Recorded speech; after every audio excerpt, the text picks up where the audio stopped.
Very good morning to all of you. So आज का जो हमारा लेक्चर है वो पूरी तरह से बीएससी फर्स्ट ईयर के लिए है, ठीक है।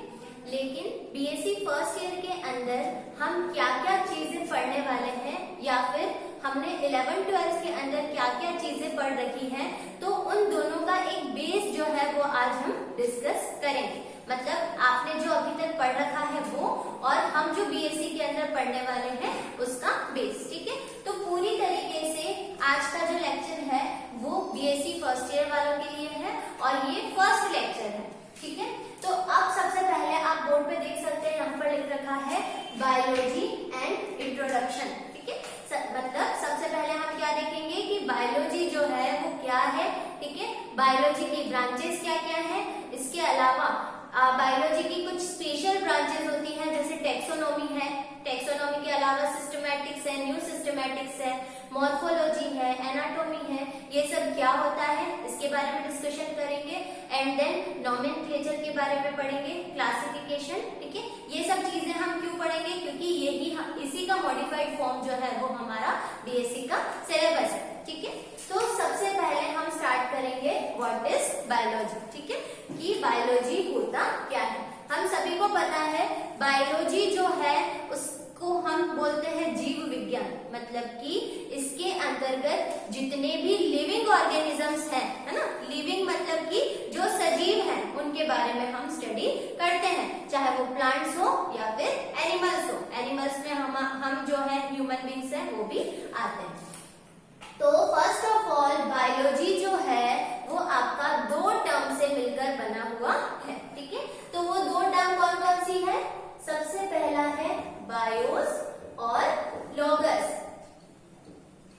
ठीक है, बायोस और लोगस। बायोलॉजी जो है वो दो टर्म से मिलकर बना हुआ है, बायोस और लोगस। लोजिया भी बोला जाता है इसको, जिसमें बायोस का क्या मतलब होता है, सजीव, लिविंग्स। बायोस का मतलब क्या होता है, लिविंग्स। सेम लोगस का मतलब होता है स्टडी या फिर टू स्टडी, ठीक है। बायोस का मतलब होता है लिविंग्स और लोगस का मतलब होता है टू स्टडी। इन शॉर्ट अगर हम कहें तो बायोलॉजी का मतलब क्या हो जाएगा, लिविंग्स की स्टडी करना, मतलब कि सजीवों का अध्ययन ही क्या कहलाता है, बायोलॉजी कहलाता है। सजीवों का अध्ययन मतलब अगर हमसे कोई डेफिनेशन पूछे कि बायोलॉजी होता क्या है, तो हम क्या बोलेंगे कि बायोलॉजी जो है वो साइंस की एक ऐसी ब्रांच है जिसके अंदर हम सजीवों का अध्ययन करते हैं, ठीक है। कोई नई बात नहीं है, ये हम सब स्टार्टिंग से पढ़ते आ रहे हैं कि बायोलॉजी में हम लिविंग्स की स्टडी करते हैं, ठीक है। इसके अलावा अगर हम बात करें बायोलॉजी के अंदर, तो बायोलॉजी जो टर्म है ना, किसी न किसी साइंटिस्ट ने जो है प्रपोज किया ही होगा। तो बायोलॉजी जो टर्म है वो प्रपोज करने वाले साइंटिस्ट थे लेमार्क और ट्रेविनियस, ठीक है। दो साइंटिस्ट है हमारे पास में, लेमार्क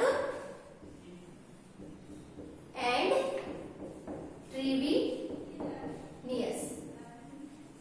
ये दोनों साइंटिस्ट जो थे इन्होंने मिलकर के काम किया था और इन्होंने ही बायोलॉजी शब्द जो है वो सबसे पहले प्रस्तुत किया था, ठीक है। हम क्या बात कर रहे हैं, बायोलॉजी, ठीक है। बायोलॉजी होता क्या है, स्टडी ऑफ लिविंग्स, मतलब सजीवों का अध्ययन भी क्या कहलाता है, बायोलॉजी या फिर जीव विज्ञान कहलाता है। और टर्म सबसे पहले किसने दिया था, लेमार्क और ट्रेविनियस, ठीक है। जैसा कि सबको पता है बायोलॉजी जो है वो एक ग्रीक भाषा का टर्म है ना। बायोलॉजी जो है वो कैसा है, ग्रीक टर्म है ना, ग्रीक भाषा से लिया गया शब्द है। अगर हम बात करें ब्रांचेस की, बायोलॉजी की कितनी शाखाएं हैं, जीव विज्ञान की कितनी ब्रांचेस हैं, तो सभी को पता है कि जीव विज्ञान की दो शाखाएं हैं, या फिर हम बोले कि बायोलॉजी की दो मेन ब्रांचेस हैं। लेकिन बायोलॉजी की बहुत सारी शाखाएं हैं, जिसमें से हम दो मेन शाखाएं पढ़ते हैं, जिसको हम बोलते हैं बॉटनी और जूलॉजी। तो अगर हमसे पूछा जाए कि ब्रांचेस ऑफ बायोलॉजी कितनी है, तो हम कहेंगे there are more than 55 branches of biology, मतलब कि बायोलॉजी की 55 से भी ज्यादा ब्रांचेस या शाखाएं हैं, ठीक है। जैसे कि हम बात करें दो जनरल ब्रांचेस तो हमको पता ही है, जैसे मेन ब्रांचेस जिसको हम बोलते हैं, एक तो बॉटनी है, एक जूलॉजी है। इसके अलावा हम बोल रहे हैं कि 55 से भी ज्यादा ब्रांचेस है, तो कौन कौन सी है? जैसे कि माइकोलॉजी है, स्टडी ऑफ फंजाई, कवकों के अध्ययन को हम क्या बोलते हैं? माइकोलॉजी। इसके अलावा फाइकोलॉजी या एल्गोलॉजी है ना, स्टडी ऑफ एल्गी। इसके अलावा माइक्रोबायोलॉजी, ठीक है, माइक्रोबायोलॉजी के अलावा मॉर्फोलॉजी, एनाटॉमी, साइटोलॉजी, जेनेटिक्स, ऐसे ऐसे करके हमने कहा कि कितनी ब्रांचेस है बायोलॉजी की, तो मोर देन 55। तो हमने बात करी कि बायोलॉजी की अगर ब्रांचेस देखें, ठीक है, शाखाएं देखें, तो there are more than 55 branches, जिसमें से हम क्या बोलते हैं कि 2 मेन शाखाएं हैं, 2 मेन ब्रांचेस हैं, जिसमें से 2 मेन ब्रांचेस हैं। एक तो है हमारा बॉटनी और एक है जूलॉजी, ठीक है। सबसे पहला आता है बॉटनी और एक है जूलॉजी। यहां से स्टार्ट होती है हमारी कहानी कि हमको बीएससी के अंदर क्या पढ़ेंगे, ये सब चीजें जो है वो हम आगे डिस्कस करेंगे। तो हमने बोला कि यहाँ पर 2 मेन ब्रांचेस है, first is botany and another is zoology. तो हम सबको पता है कि बॉटनी के अंदर हम किसकी स्टडी करते हैं? प्लांट्स की। मतलब बॉटनी को हम क्या बोलते हैं? वनस्पति विज्ञान। वनस्पति विज्ञान मतलब वनस्पतियों का अध्ययन, इसका मतलब study of plants, study of plants is known as botany. Same अगर हम बोले जूलॉजी, व्हाट इज जूलॉजी? तो जूलॉजी जो है उसको हम बोलते हैं प्राणी विज्ञान या फिर जंतु विज्ञान।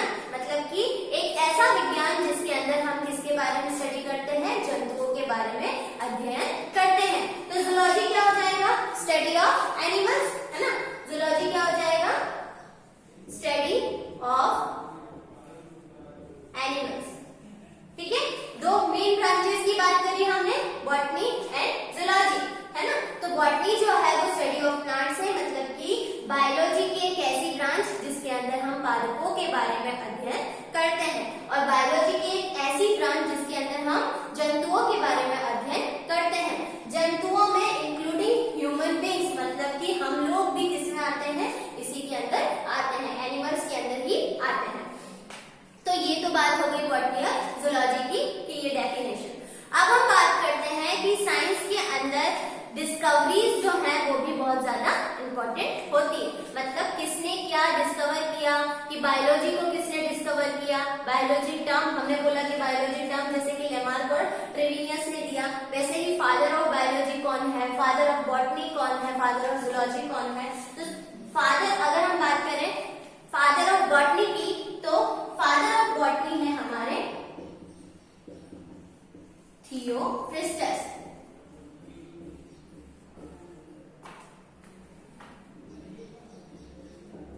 ठीक है। फादर ऑफ बॉटनी कौन है? थियोफ्रिस्टस। और अगर हम बात करें कि फादर ऑफ जूलॉजी कौन है ना, हमने बात करा कि फादर ऑफ बॉटनी कौन है? थियोफ्रास्टस, ठीक है। अगर हम बात करें कि फादर ऑफ जूलॉजी कौन है, तो फादर ऑफ जूलॉजी है एरिस्टोटल, अरस्तु जिसको हम बोलते हैं। थियोफ्रिस्टस और अरस्तु फादर, हम किसी को भी ऐसे ही तो फादर बना नहीं देते। तो फादर बनाने का मतलब क्या होता है कि इन्होंने सबसे पहले काम किया होगा और सबसे इम्पोर्टेंट काम किया होगा इन ब्रांचेस के अंदर, इसीलिए हमने इनको फादर कहा है। तो हम बात करें कि थियोफ्रिस्टस ने ऐसा क्या इंपॉर्टेंट काम किया जिसके कारण हम उसे फादर ऑफ बॉटनी बोलते हैं। तो थियोफ्रिस्टस ने किताब लिखी थी, उस किताब का नाम था द हिस्टोरिया ऑफ प्लांटेरम। थियोफ्रिस्टस ने एक बुक लिखी थी जिसका नाम है the Historia of plantarum.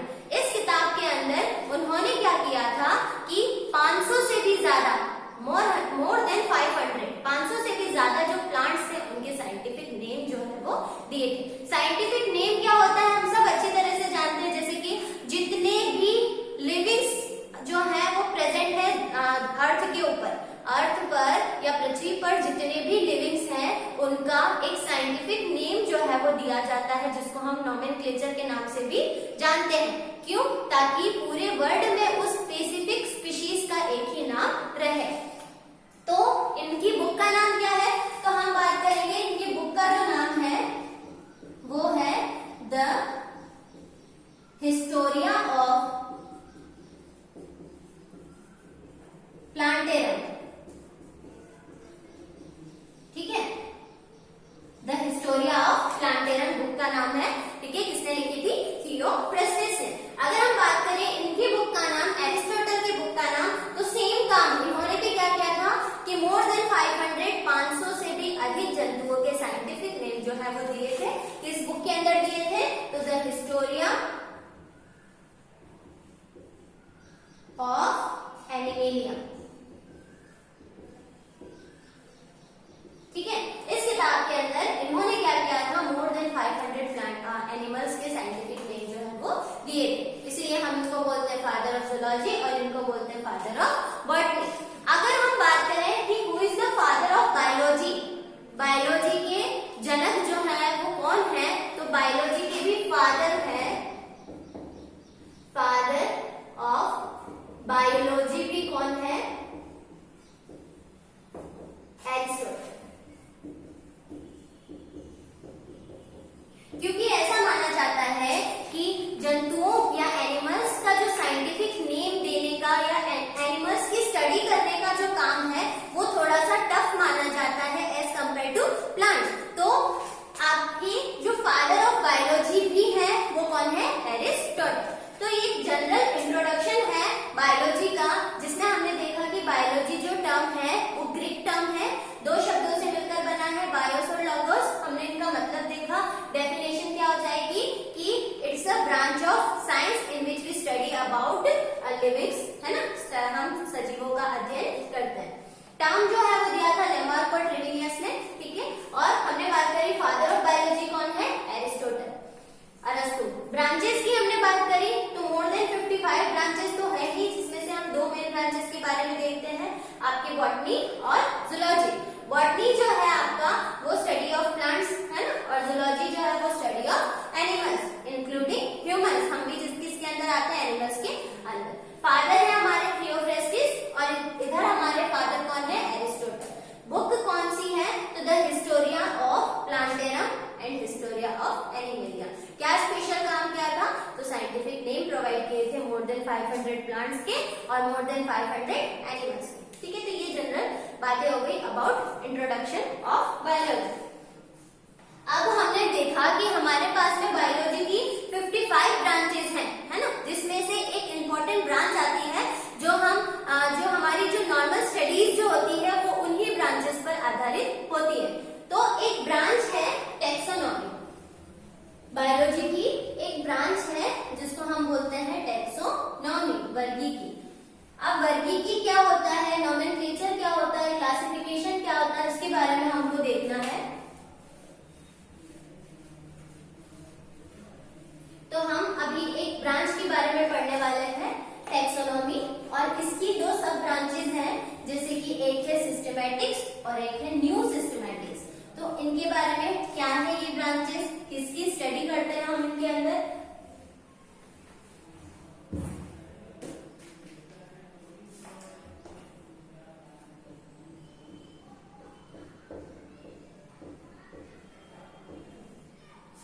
Taxonomy, taxonomy मतलब कि वर्गीकी, हिंदी में हम इसको बोलते हैं वर्गीकी।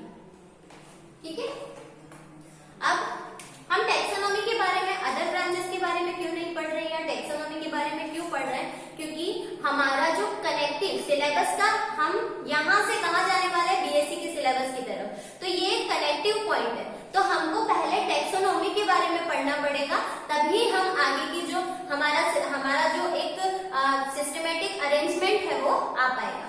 तो हम देखते हैं व्हाट इज टैक्सोनॉमी या फिर वर्गीकी क्या है।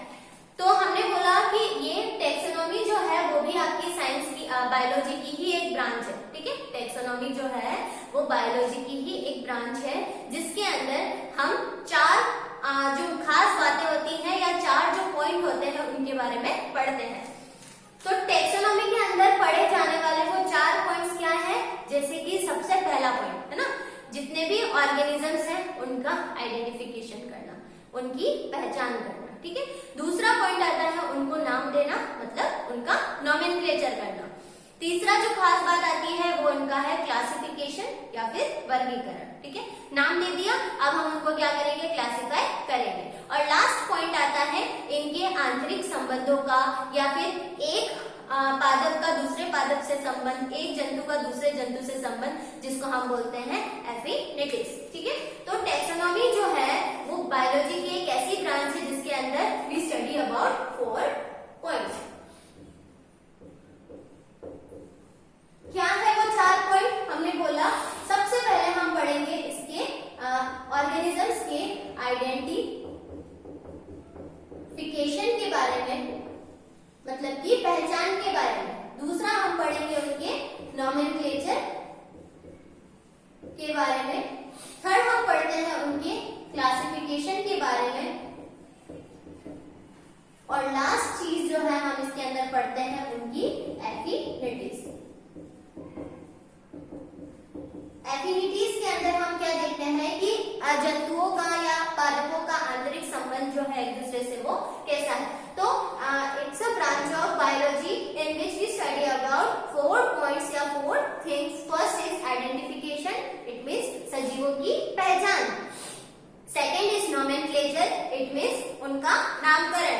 Third is classification, it means उनका वर्गीकरण। और फोर्थ इज एफिनिटीज, मतलब कि अब हमको क्या करना है, उनके पिछले जो संबंध है, जो कनेक्टिव है, उनके पूर्वज हैं, उनके बारे में अध्ययन करना है और आंतरिक संबंध जो है वो देखना है कैसा होता है। तो ये तो हो गया टैक्सोनॉमी की जनरल बात। अब हम देखते हैं कि टैक्सोनॉमी जो है वो टर्म जो है या फिर फादर जो है इसके कौन है ना। एज यूजुअल जो है साइंस के अंदर कुछ जो पॉइंट्स होते हैं हिस्ट्री वाले वो इम्पोर्टेंट होते हैं। तो हम बात करते हैं टैक्सोनॉमी जो टर्म है वो सबसे पहले प्रपोज किया था एक साइंटिस्ट जिनका नाम है APD कैंडोले, ठीक है। टैक्सोनॉमी टर्म जो है वो प्रपोज किया था किसने, APD कैंडोले, ठीक है। तो टैक्सोनॉमी शब्द को देने वाले साइंटिस्ट का नाम क्या है, APD कैंडोले। लेकिन अगर हम बात करें फादर ऑफ टैक्सोनॉमी, तो जनरली फादर ऑफ टैक्सोनॉमी कहा जाता है कैरोलस लीनियस को। कैरोलस लीनियस जो है वो उनका टैक्सोनॉमी के ऊपर बहुत ज्यादा वर्क है और इसी बेसिस पर उनको फादर ऑफ टैक्सोनॉमी कहा जाता है। इसके अलावा हम बात करें कि APD कैंडोले जो है उन्होंने भी एक किताब लिखी थी जनरली जो है the elementary of botany biology, ठीक है। एलिमेंट्री ऑफ बॉटनी भी हम बोलते हैं जनरली, तो एलिमेंट्री डी ला बॉटनिक इनकी बुक का नाम है, ठीक है। तो जो आपका टैक्सोनॉमी है उसकी एक जनरल बेस तैयार हो गया हमारा कि टैक्सोनॉमी बायोलॉजी की ही एक ब्रांच है जिसमें हम इन चारों पॉइंट्स के बारे में स्टडी करते हैं। टर्म जो है वो APD कैंडोले द्वारा दिया गया।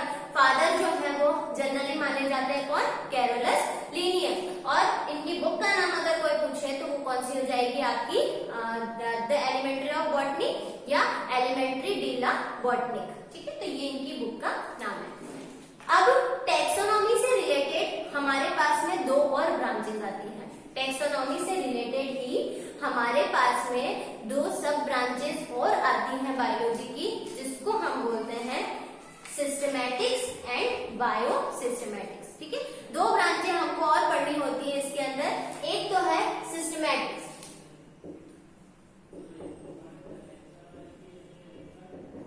ठीक है, और एक आती है न्यू सिस्टमैटिक्स या फिर बायो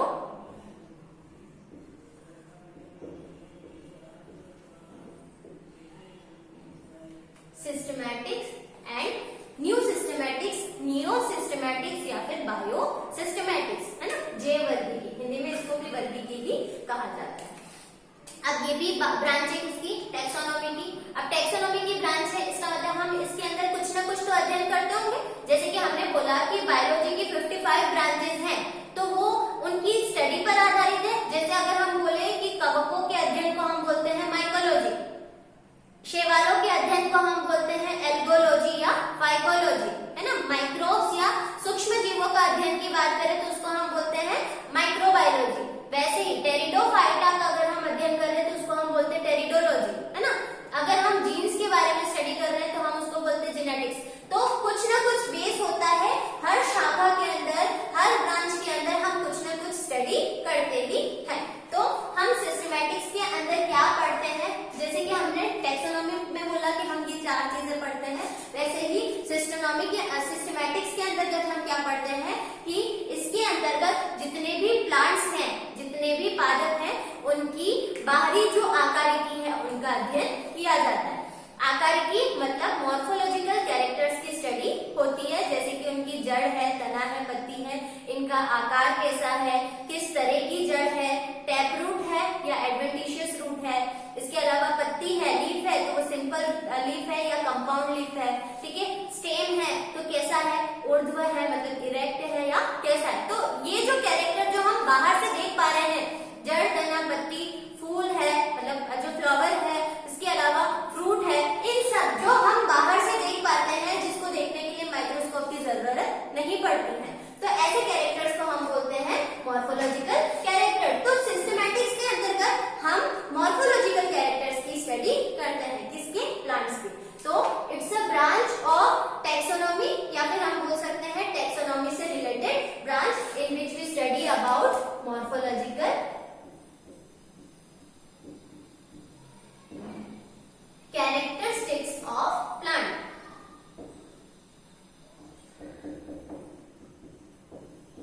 मतलब कि पादपों के आकारिकी संबंधों का अध्ययन क्या कहलाता है, सिस्टमैटिक्स कहलाता है। मतलब कि हम कौन से कैरेक्टर्स, किसके कैरेक्टर्स पढ़ेंगे, तो रूट, स्टेम, लीफ या फिर फ्लावर, फ्रूट, इन सब के कैरेक्टर्स पढ़ेंगे।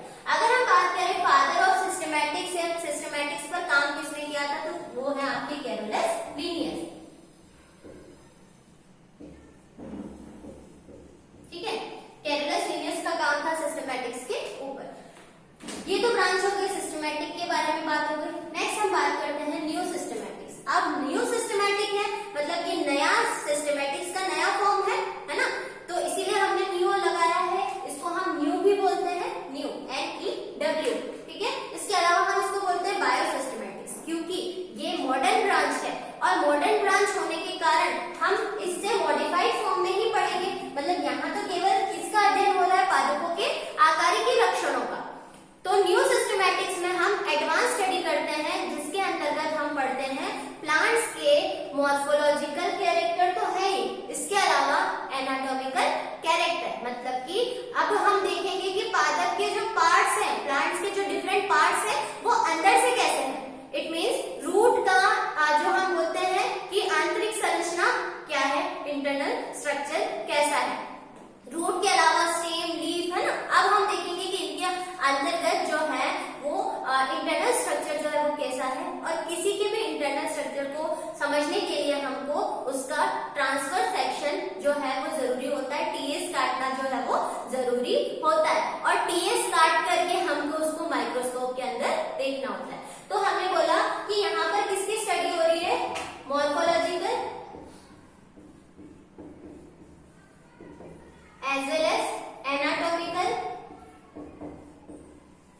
मतलब आंतरिक संरचना का अध्ययन कर रहे हैं। इसके अलावा हम क्या पढ़ते हैं, प्लांट्स की जो साइटोलॉजी है,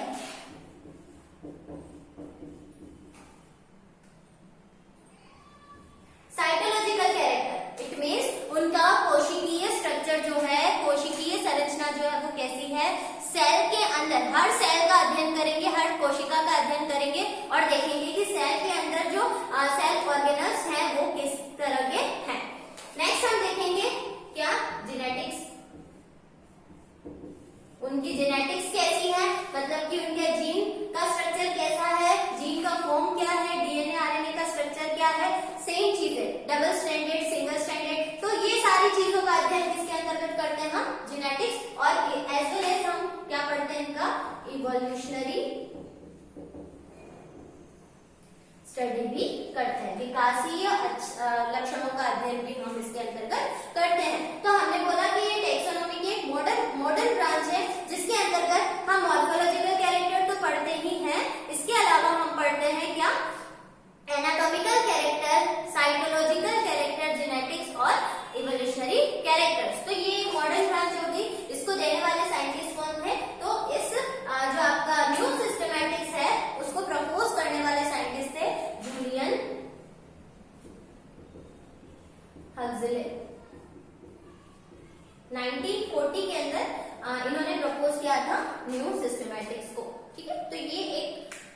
जो है आपकी बायोलॉजी की एक ब्रांच के बारे में हमने डिस्कस किया, जिसको हमने बोला टैक्सोनॉमी, ठीक है, वर्गीकी, है ना। और टैक्सोनॉमी जो है वो बायोलॉजी की एक ऐसी ब्रांच है जिसके अंतर्गत हम पादपों के या सजीवों के 4 चीजों का अध्ययन करते हैं, जिसके अंतर्गत आइडेंटिफिकेशन, नोमेनक्लेचर, क्लासिफिकेशन और एफिनिटीज आते हैं। सजीवों की पहचान, सजीवों का नामकरण, सजीवों का वर्गीकरण और अंतर संबंधों का अध्ययन। अब हमने बोला कि the term taxonomy was proposed by APD. Candolle, ठीक है, और इनकी बुक है elementary theory of elementary botany, ठीक है, थ्योरी ऑफ एलिमेंट्री बॉटनी। और नेक्स्ट अगर हम फादर की बात करें तो कैरोलस लिनियस जो है वो टैक्सोनॉमी के फादर माने जाते हैं। अब हमने बात करी टैक्सोनॉमी से रिलेटेड एक ब्रांच है सिस्टमैटिक्स और नियो सिस्टमैटिक्स। तो ये हमने देखा जिसमें हम पादपों के आकारिकी लक्षणों का अध्ययन करते हैं, मॉर्फोलॉजिकल कैरेक्टर्स की स्टडी करते हैं। प्रपोज करने वाले साइंटिस्ट है कैरोलस लिनियस। इसमें हम प्लांट्स के मॉर्फोलॉजिकल, एनाटॉमिकल, साइटोलॉजिकल, जेनेटिक्स और इवोल्यूशनरी कैरेक्टर्स की स्टडी करते हैं। प्रपोज करने वाले साइंटिस्ट कौन है? जूलियन हक्सले, ठीक है। तो ये बात हो गई हमारी टैक्सोनॉमी से रिलेटेड। नेक्स्ट हमको क्या देखना है इसके अंतर्गत? अब हमको इन्हीं टैक्सोनॉमी के जो पॉइंट्स हैं, it means identification, nomenclature, classification को डिटेल स्टडी करनी है। मतलब कि हम जो है वो एक बेस बना रहे हैं, जिससे हमने देखा टैक्सोनॉमी पढ़ लिया। टैक्सोनॉमी के जो स्पेशल पॉइंट है जिसमें से हमको नोमेनक्लेचर और क्लासिफिकेशन जो है वो सबसे ज्यादा यूजफुल मानते हैं उसको पढ़ना, क्योंकि हमारा जो सिलेबस होता है वो इसी पर बेस्ड होता है।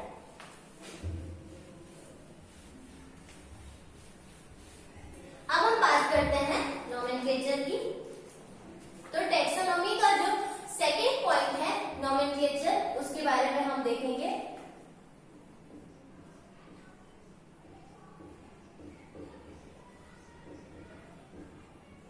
नोमेनक्लेचर को हम क्या बोलते हैं? नामकरण।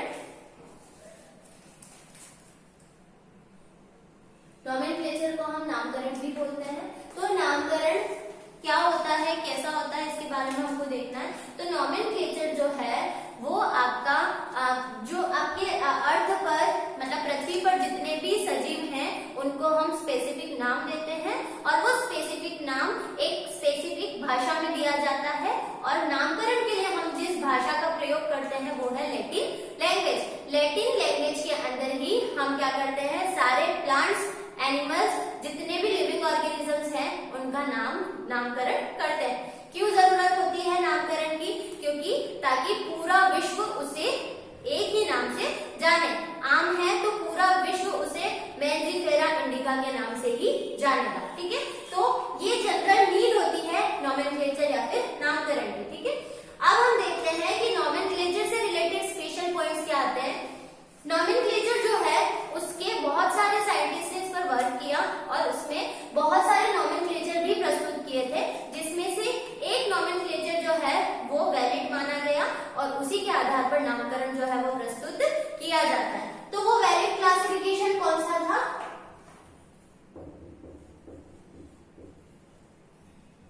Binomial nomenclature.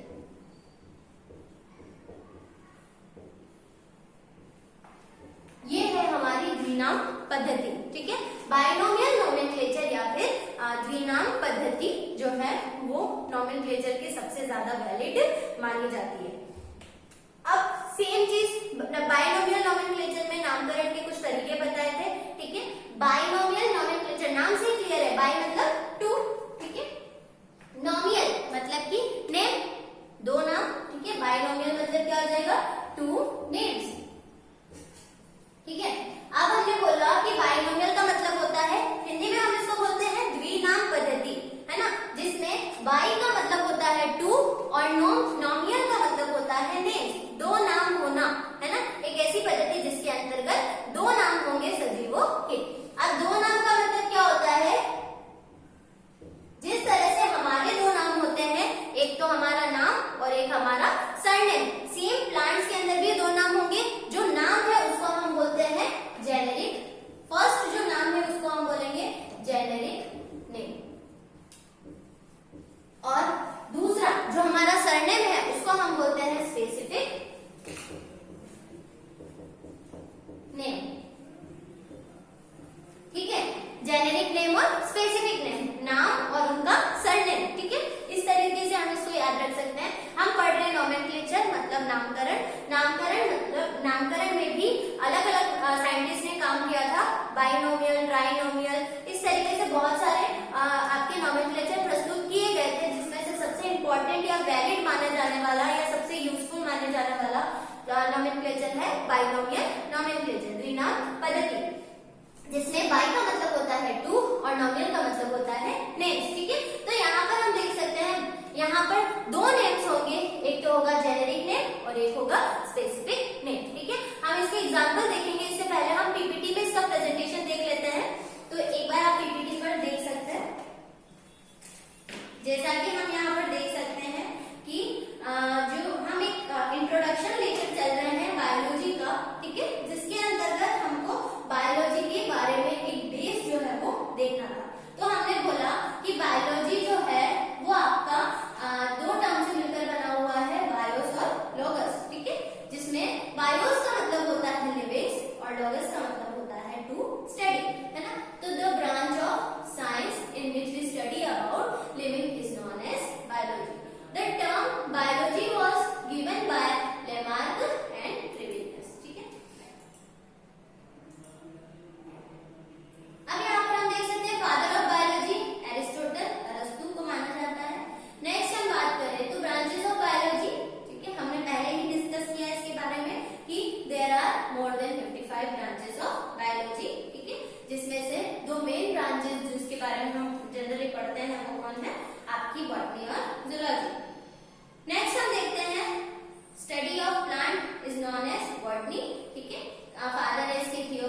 Mangifera indica. ठीक है, तो यहाँ पर आप देख सकते हैं दो नाम है हमारे पास में, मेंजीफेरा और इंडिका। ठीक है, तो मेंजीफेरा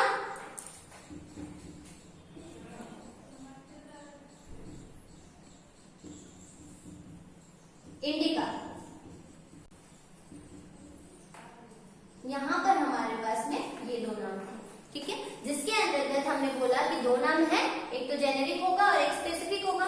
इसका मतलब मेंजीफेरा कैसा नाम है, जेनेरिक, और स्पेसिफिक नाम क्या है इसका, इंडिका। ठीक है, अब आप यहाँ पर देख सकते हैं मैंने इनको अंडरलाइन किया है या फिर इसके क्या रूल्स हैं, तो हम उसके बारे में आगे डिस्कस करेंगे।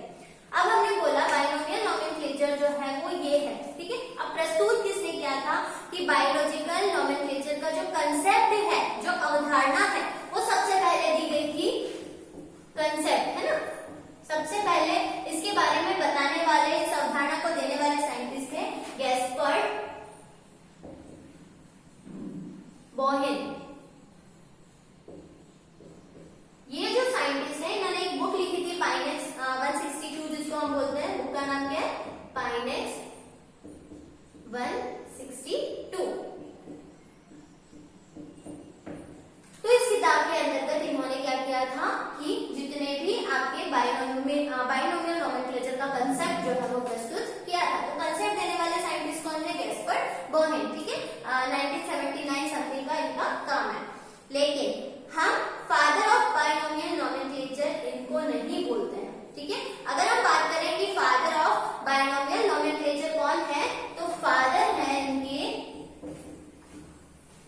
Carolus Linnaeus.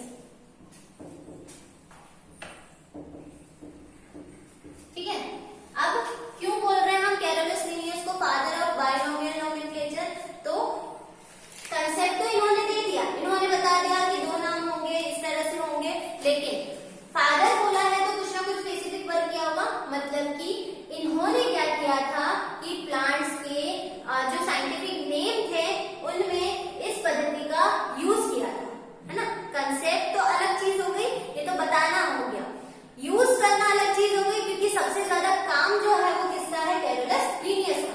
मतलब कि जितने भी प्लांट्स हैं उनके साइंटिफिक नेम देने का जो काम है, या नेम जो है वो बाइनोमियल नोमेनक्लेचर के अकॉर्डिंग देने का काम है, वो किसका है, कैरोलस लीनियस का। इसीलिए फादर ऑफ बाइनोमियल नोमेनक्लेचर किन्हें कहा जाता है, कैरोलस लीनियस को कहा जाता है। अब हमने बात करी बाइनोमियल नोमेनक्लेचर हो गया, कंसेप्ट किसने दिया, हमने साइंटिस्ट के बारे में बात कर ली। ठीक है, स्पीशीज प्लांटेरम इनकी बुक है, तो हमने बात कर ली फादर कौन है। अब हमको ये देखना है कि जो नोमेनक्लेचर है उसके कुछ नियम है। हम किसी का भी नामकरण ऐसे ही नहीं करते हैं, कुछ ना कुछ इनके रूल्स बनाए जाते हैं, उन्हीं रूल्स को वर्ड पे जो भी नामकरण किया जा रहा है उनको फॉलो करना पड़ता है। तो यही बात हो गई कि अब ये रूल्स बनाएगा कौन, या ये रूल्स हमको मिलेंगे कहाँ पर। तो जैसा कि मैंने आपको पहले बताया था कि ये जो नामकरण है वो लैटिन भाषा के अंतर्गत किया जाता है। ठीक है, लैटिन भाषा को ही मेनली फॉलो किया जाता है। तो लैटिन भाषा को फॉलो किया जाता है, ऐसे ही कितने सारे रूल्स होंगे जो नामकरण के अंतर्गत फॉलो किए जाते होंगे। तो इनका निर्धारण कौन करेगा, इसके बारे में हमको कहाँ से पता चलेगा। तो एक संस्था थी, एक इंस्टीट्यूट बनाया गया जिसका नाम है ICBN। एक इंस्टीट्यूट बनाया गया जिसका नाम है ICBN।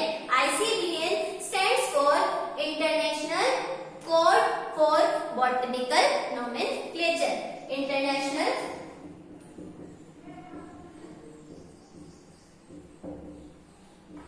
Code for botanical nomenclature. ठीक है, अब हमने बोला कि नियमों का निर्धारण करने वाली संस्था कौन सी है, ICBN, जो कि आपकी बॉटनी से रिलेटेड जितने भी नाम होंगे उनके बारे में बताएगी। सेम अगर हम बात करें कि जूलॉजी से रिलेटेड कौन सी ब्रांच है, तो हमारे पास में है ICZN, international code for zoological nomenclature. यहाँ पर जितने भी एनिमल्स होंगे उनके साइंटिफिक नेम जो है उनके बारे में बताया जाएगा। हमने बोला कि जो भी इस संस्था के अंदर जो भी नियम है वो दिए जाते हैं जो नामकरण से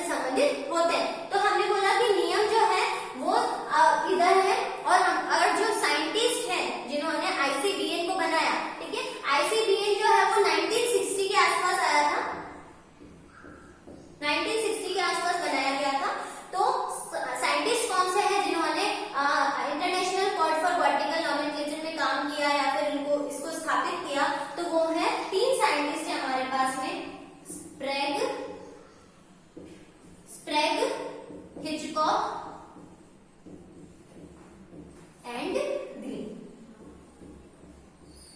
ये तीन जो साइंटिस्ट हैं उन्होंने क्या किया था कि जो काम है आईसीडीएम के अंतर्गत या स्थापित करने का काम है आईसीडीएम को, ये एक तरह का इंस्टीट्यूट है। यहाँ पर जितने भी नियम है नामकरण से संबंधित उनका लेखा जोखा जो है वो कहाँ मिलेगा हमको, आईसीडीएम के अंतर्गत। हमने बोला कि नियम जो है वो तो आईसीडीएम के अंतर्गत है, लेकिन ये नियम है क्या, ये नियम क्या है?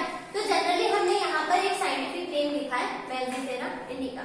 हम बहुत सारे साइंटिफिक नेम होते हैं, जैसे कि हम बात करते हैं रेफेनस सटाइवस मूली हो गया, ट्रिटिकम एस्टिवम क्या होता है, गेहूं होता है, ठीक है, बीट होता है, ट्रिटिकम एस्टिवम है ना, हम बोलते हैं ट्रिटिकम एस्टिवम। किसको बोलते हैं हम ट्रिटिकम एस्टिवम? बीट को बोलते हैं। रेफेनस सटाइवस मूली हो गया, ठीक है, ओराइजा सटाइवा, ठीक है, राइस हो गया। मेज का क्या है तो जिया मेज, ठीक है। तो ये कुछ साइंटिफिक नेम है जो जनरली फॉलो होता है, जिसे हम डाइकोटोमस फ्लावर्स की भी बात करते हैं, कैथेरेंथस रोजियस सदाबहार हो गया। इसके अलावा हम बात करते हैं तो बहुत सारे साइंटिफिक नेम जो है वो हमारे प्लांट्स और एनिमल्स से रिलेटेड है। अब रूल्स क्या है? सबसे पहला रूल, दो नाम होंगे, किसी भी साइंटिफिक नेम के अंतर्गत दो नाम का होना अनिवार्य है, एसेंशियल है। पहला तो जेनेरिक नेम होगा और दूसरा होगा स्पेसिफिक नेम। दूसरा रूल क्या है? Both generic name and specific name should be underline separately, मतलब कि दोनों को हमको अलग अलग अंडरलाइन करना पड़ेगा, ठीक है। तो जेनेरिक नेम और स्पेसिफिक नेम को हमको अलग अलग क्या करना पड़ता है, अंडरलाइन करना पड़ता है। ये हो गया हमारा दूसरा नियम। तीसरे नियम की हम बात करें तो आप यहाँ पर देख सकते हैं जेनेरिक नेम का फर्स्ट लेटर, जेनेरिक नेम का फर्स्ट लेटर हम लिखते हैं कैपिटल के अंदर और स्पेसिफिक नेम का फर्स्ट लेटर हम लिखते हैं स्मॉल लेटर में।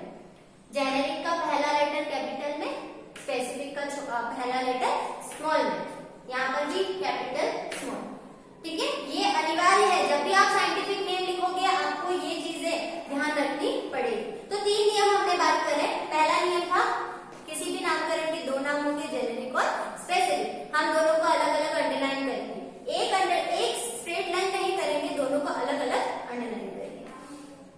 थर्ड हमने बोला इसका पहला लेटर कैपिटल में होगा, इसका पहला लेटर स्मॉल में होगा। फोर्थ अगर हम बात करें तो जो साइंटिफिक नेम होता है वो जनरली 3 से 12 शब्दों का होना चाहिए, ना तो इससे छोटा ना तो इससे बड़ा। तो जनरली जो हम इसका एक लेंथ मानते हैं वो कितनी होती है, 3 to 12, 3 to 12, मतलब 3 से 12 तक इनकी जो लेंथ है किसी भी साइंटिफिक नेम की वो होनी चाहिए। तो ये जनरली कुछ रूल्स होते हैं जो हम फॉलो करते हैं। इसके बाद एक टर्म आता है टोटोनिम्स, है ना, इसी के अंतर्गत एक टर्म आता है टोटोनिम्स,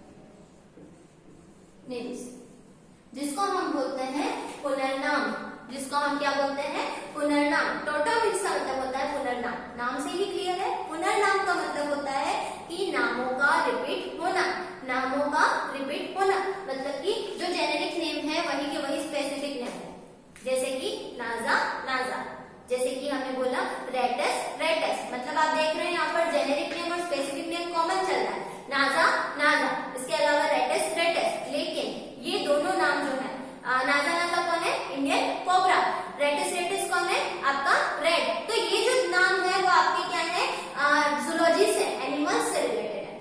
बॉटनी के अंदर कभी भी टोटोनिम्स जो है वो देखने को नहीं मिलता है, पुनर्नाम जो है वो देखने को नहीं मिलता, मतलब कभी भी जेनेरिक और स्पेसिफिक नेम जो है वो सेम नहीं होंगे, मेलजीफेरा मेलजीफेरा नहीं होगा, ट्रिटिकम ट्रिटिकम नहीं होगा। तो ये जनरल बातें हो गई किससे related, international code for botanical nomenclature के रूल से रिलेटेड, नामकरण के नियमों से रिलेटेड।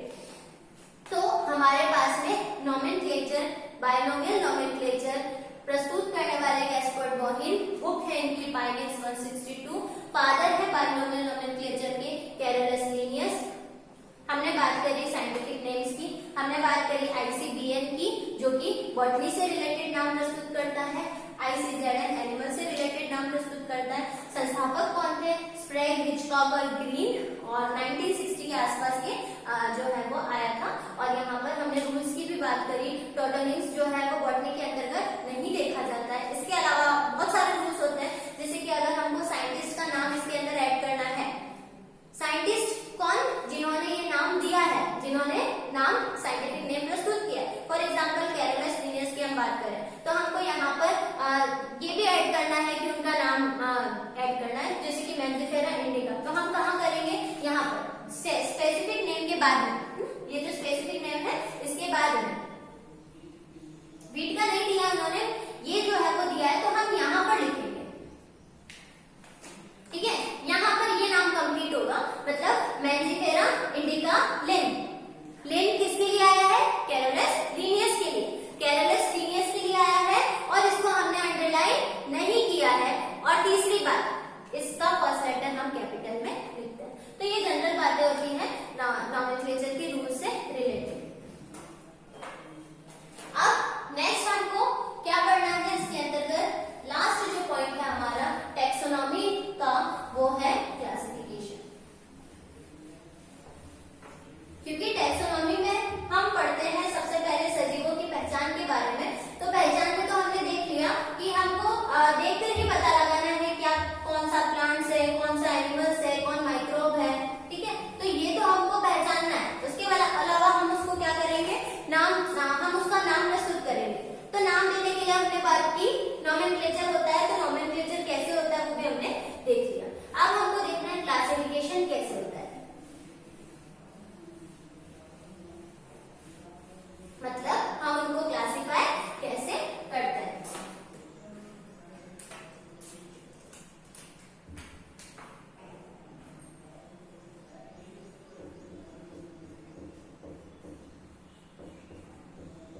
क्लासिफिकेशन मतलब वर्गीकरण।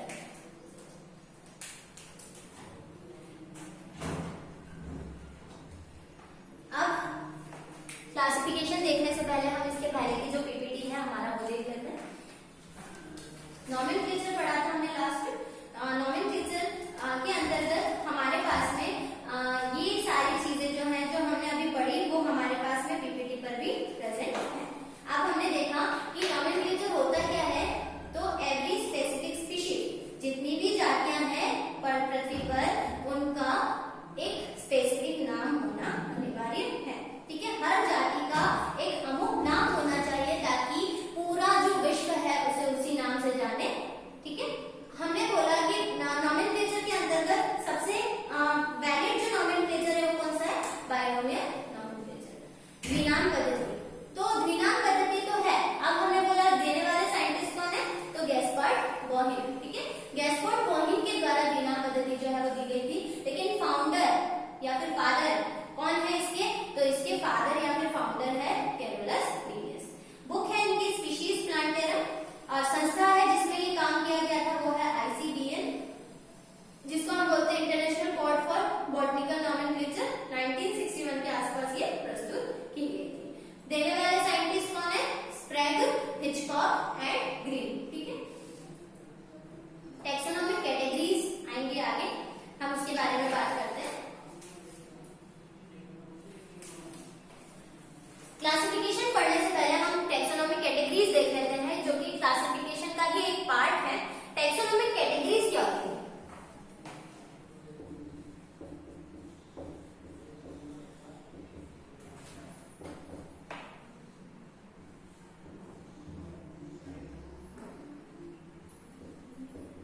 है ना। वर्गीकी इकाइयां क्या होती है, वर्गीकी इकाइयां, वर्गीकी इकाइयां कोई खास बात नहीं है। जितने भी, जैसे कि हमारे पास में जितने भी एनिमल्स हैं, प्लांट्स हैं, उनको उनका एक सिस्टमेटिक क्लासिफिकेशन होता है कि वो किस किंगडम के अंतर्गत आते हैं, किस डिवीजन के अंतर्गत आते हैं। तो 7 जो है वो प्रमुख वर्गीकी इकाइयां हैं मानी जाती हैं, 7 प्रमुख वर्गीकी इकाइयां मानी जाती हैं, जिसमें से सबसे पहले जैसे हम बात करें kingdom, division, class, order, family, genus and species. तो ये 7 टैक्सोनॉमिक कैटेगरीज हैं जिसको हम यूज करते हैं किसी भी पादप या जंतु के वर्गीकरण के अंदर, ठीक है। तो ये 7 कौन कौन सी हैं हमने देखा अभी। First is kingdom, second is division, then class, ये सीरीज हमेशा यही रहेगी। Then order, then family, then genus and then species.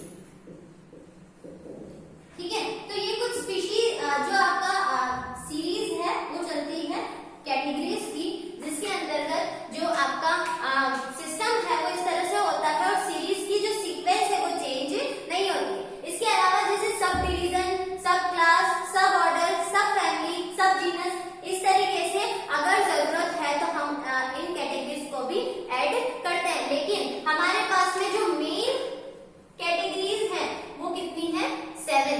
Main categories कितनी है?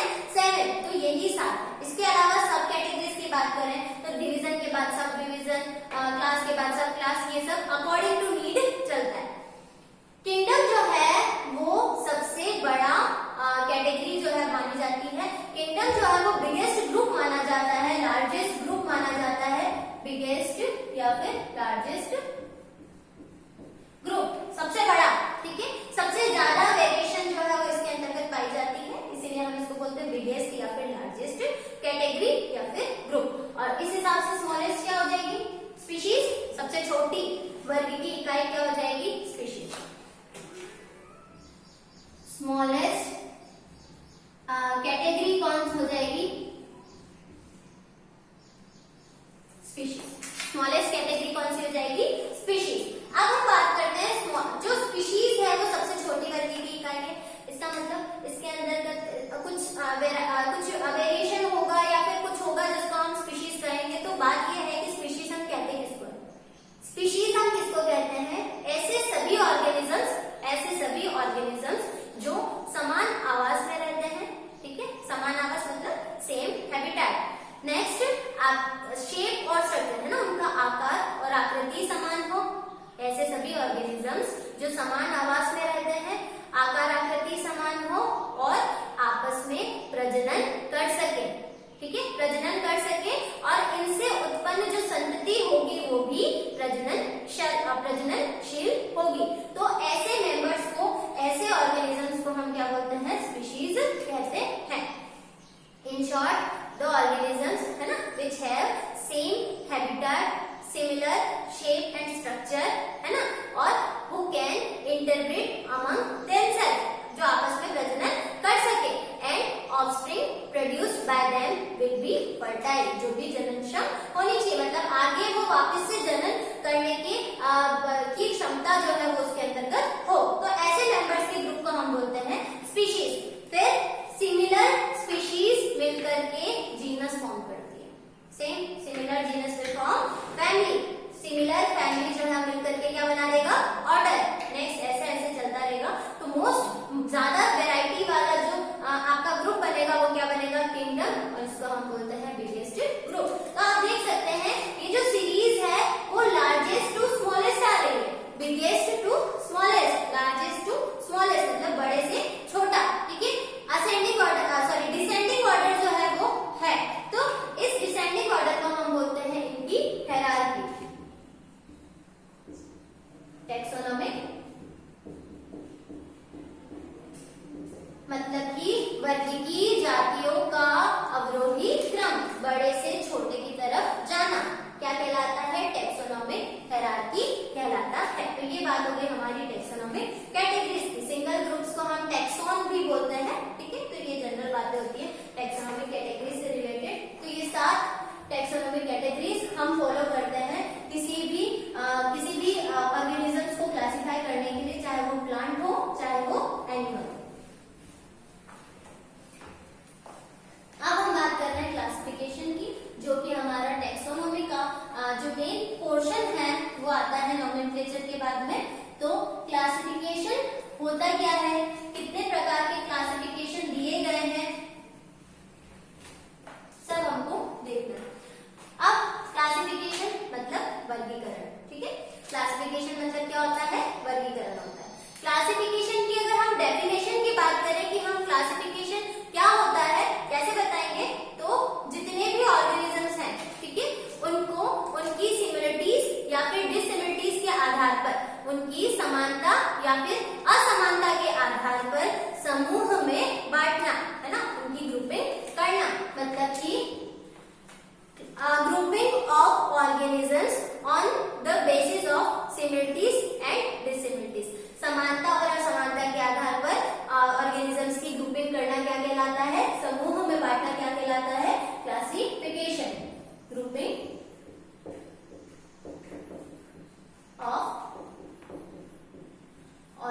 हम ये ना करके हम क्या कर सकते हैं, सबको साथ में भी रख सकते हैं, लेकिन साथ में रखेंगे तो क्या प्रॉब्लम होगी, बाद में ज्यादा मेहनत लगेगी, बाद में ज्यादा स्ट्रगल करना पड़ेगा।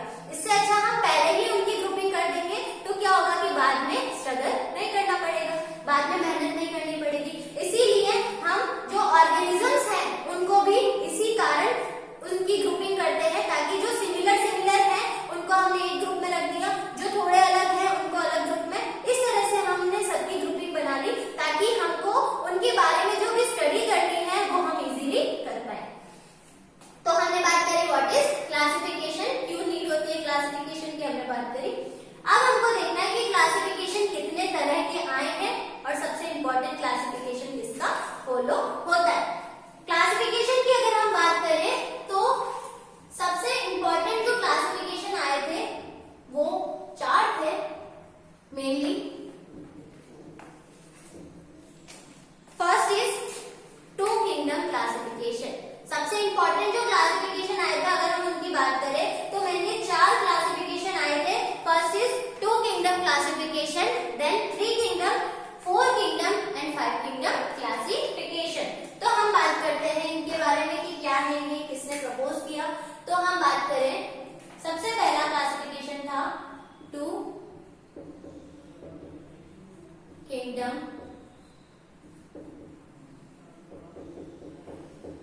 क्लासिफिकेशन, ठीक है। सबसे पहला क्लासिफिकेशन आया था द्विजगत प्रणाली, दो है ना, द्विजगत प्रणाली, टू किंगडम क्लासिफिकेशन।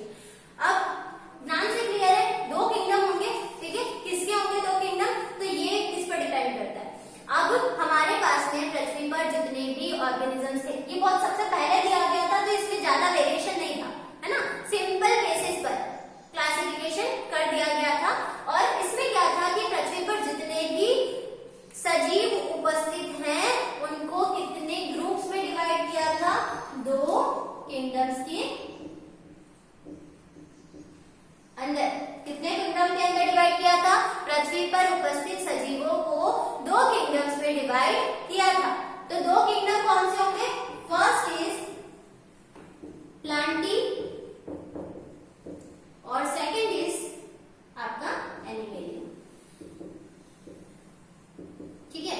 सबसे सिंपल क्लासिफिकेशन है, कुछ नहीं देखा ज्यादा, कोई बेसिस नहीं रखे, ठीक है। क्लोरोफिल की प्रेजेंस और एब्सेंस हम मान सकते हैं कि प्लांट्स के अंदर क्लोरोफिल प्रेजेंट होता है, इनके अंदर एब्सेंट होता है, कि ये अपना फूड फॉर्मेशन खुद कर सकते हैं, ये अपना फूड फॉर्मेशन नहीं कर सकते, तो ये दूसरों पर आधारित रहते हैं भोजन के लिए। हमने बात करी टू किंगडम क्लासिफिकेशन, पृथ्वी पर उपस्थित सभी सजीवों को 2 ग्रुपों में बांटा, प्लांटी, एनिमेलिया। दिया किसने था टू किंगडम क्लासिफिकेशन को, देने वाले साइंटिस्ट कौन थे, कैरोलस लीनियस। कौन थे, Carolus Linnaeus. Two kingdom classification को प्रस्तुत करने वाले साइंटिस्ट का नाम क्या था, कैरोलस लीनियस। तो पहला हो गया हमारा टू किंगडम। नेक्स्ट आता है 3 किंगडम क्लासिफिकेशन,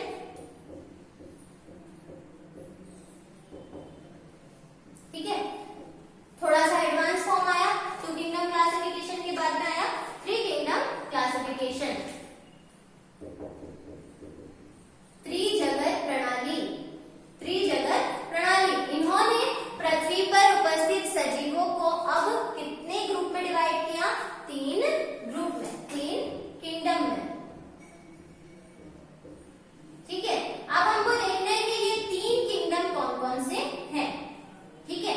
तो सबसे पहले प्लांटी और एनिमेलिया तो एज वेल एज आगे तक चलता रहेगा, सेम सिमिलर चलता रहेगा प्लांटी और एनिमेलिया। मतलब इन्होंने कुछ एक नया ऐड किया है, वो एक नया क्या ऐड किया है, प्रोटिस्टा। प्रोटिस्टा के अंतर्गत एनिमल्स में जैसे हम बात करते हैं तो जितने भी प्रोटोजोअन्स हैं वो अब किसके अंतर्गत आते हैं, प्रोटिस्टा के अंदर। तो हमने बात करी प्रोटिस्टा, बाकी प्लांटी और एनिमेलिया तो वैसे ही, प्लांटी और एनिमेलिया, ठीक है। ये बात हो गई इसकी। अब साइंटिस्ट की बात करें, यहाँ पर थे कैरोलस लीनियस, यहाँ पर देने वाले 3 किंगडम साइंटिफिक क्लासिफिकेशन देने वाले साइंटिस्ट थे हेगेल, ठीक है। हेगेल जो है उन्होंने आपका 3 किंगडम क्लासिफिकेशन दिया था। अगर हम बात करें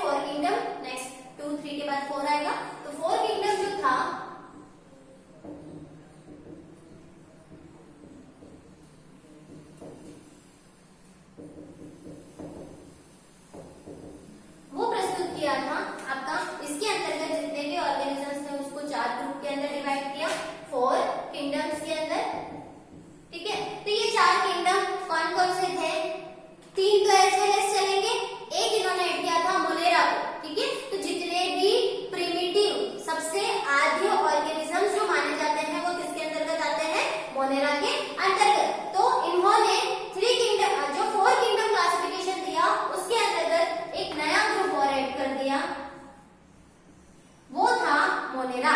तो मोनेरा के ऐड होने के बाद 4 किंगडम हो गए,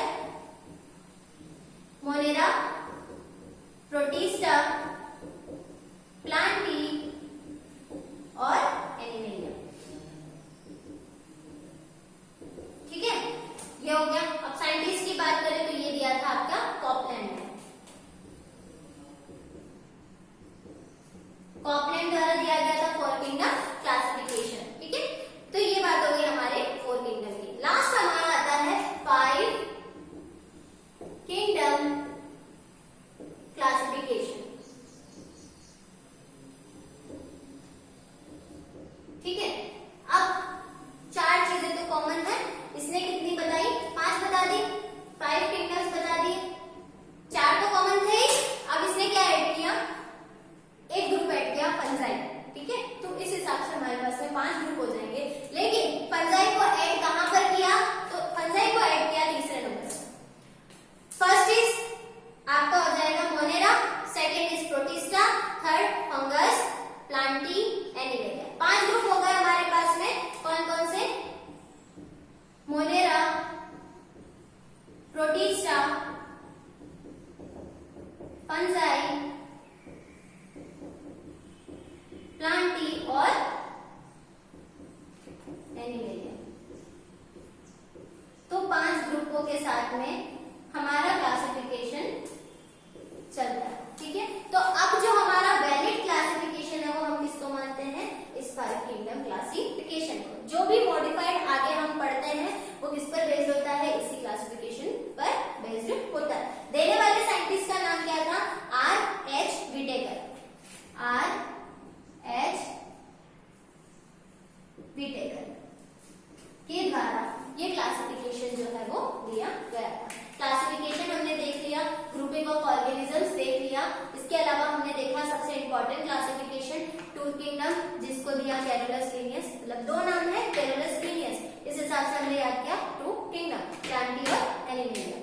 फिर आया 3 किंगडम, हैकेल ने दिया, हैकेला, 3 नाम है तो 3 टर्म है तो आप हैकेल को 3 किंगडम याद कर सकते हैं, प्रोटिस्टा, प्लांटी, एनिमेलिया। 4 किंगडम 4 हो गए, मोनेरा को ऐड किया, Protista, Plantae, Animalia as well as चलेगा, कॉपलैंड। ठीक है, 4 नाम है, मतलब 4 आपके वर्ड्स हैं, तो आप उसको 4 किंगडम से याद रख सकते हो। और लास्ट आता है 5 किंगडम, जिसमें ऐड किया फंगस को तीसरे नंबर पर, तो मोनेरा, प्रोटिस्टा, फंजाई, प्लांटी और एनिमेलिया, जो कि प्रस्तुत किसने किया था, R.H. विटेकर ने प्रस्तुत किया था। ठीक है, अब हम जो सबसे जो वैलिड क्लासिफिकेशन मानते हैं वो कौन सा है, R.H. विटेकर का 5 किंगडम क्लासिफिकेशन, क्योंकि इस क्लासिफिकेशन में सभी चीजें जो है वो उपस्थित हैं। फॉर एग्जाम्पल सबसे आदि जीवों की हम बात करें तो मोनेरा हो गया, जिसमें बैक्टीरिया और आर्कीबैक्टीरिया, माइकोप्लाज्मा, इस तरीके के ऑर्गेनिज्म आएंगे जो सबसे प्रिमिटिव माने जाते हैं, जो कि आपके यूनिसेल्युलर माने जाते हैं, जिनका शरीर जो है वो एक कोशिका का बना हुआ हो। जनरली एक कोशिकीय हो गए और प्रोकैरियोटिक होते हैं। प्रो और यूकैरियोटिक में डिफरेंस क्या होता है, प्रोकैरियोटिक मतलब कि आपका ऐसे ऑर्गेनिजम्स जिनका केंद्रक जो है वो प्रिमिटिव है, यूकैरियोटिक का मतलब हो जाएगा केंद्रक जो है वो वेल डेवलप्ड है। ठीक है, इसके अलावा प्रोटिस्टा में आपके कौन आते हैं, तो प्रोटिस्टा में आपके सारे आ जाएंगे प्रोटोजोन, प्रोटोजोआ जो होता है, स्लाइम मोड्स जितने भी हैं ये सब इसके अंदर आते हैं। फंगस की बात करें तो फंजाई एक अलग ही किंगडम है। आप तो फंगस के अंतर्गत आपके बहुत सारे एग्जांपल्स आते हैं, एल्ब्यूगो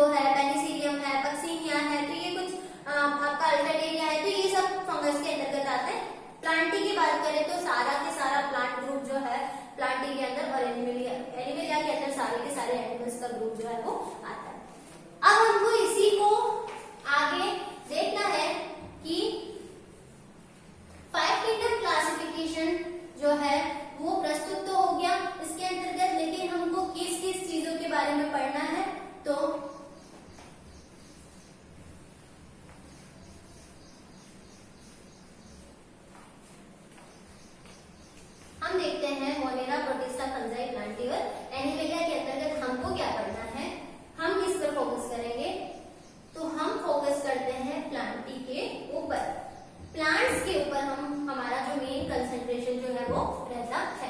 क्यों? क्योंकि हम बीएससी का जो सिलेबस है उसके अंतर्गत बॉटनी जो है वो पढ़ेंगे। तो बॉटनी में क्या होता है? प्लांट्स की स्टडी होती है। तो हमने 5 किंगडम क्लासिफिकेशन में क्या देखा था? 5 ग्रुप जो थे,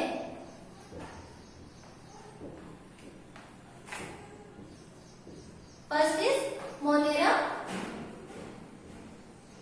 प्रोटिस्टा, फंजाई, प्लांटी और एनिमेलिया। ठीक है, मोनेरा की हमने बात कर ली, आर्किबैक्टीरिया, यूबैक्टीरिया जो भी है हमारे, माइकोप्लाज्मा। प्रोटिस्टा की हमने बात करी, कौन आता है? तो प्रोटोजोन प्रोटिस्ट आते हैं। इसके अलावा आपका कौन आता है? स्लाइम, मॉस, न्यूक्लिनॉइड्स, ये सब इसके अंतर्गत आते हैं। फंजाई और हम अब जो बीएससी के अंतर्गत जो बॉटनी पढ़ेंगे उसके अंदर हमारे सिलेबस में कौन कौन आएगा? हमको किसके बारे में पढ़ना है? इन 2 ग्रुप्स के बारे में पढ़ना है और मोनेरा के बारे में भी पढ़ना है।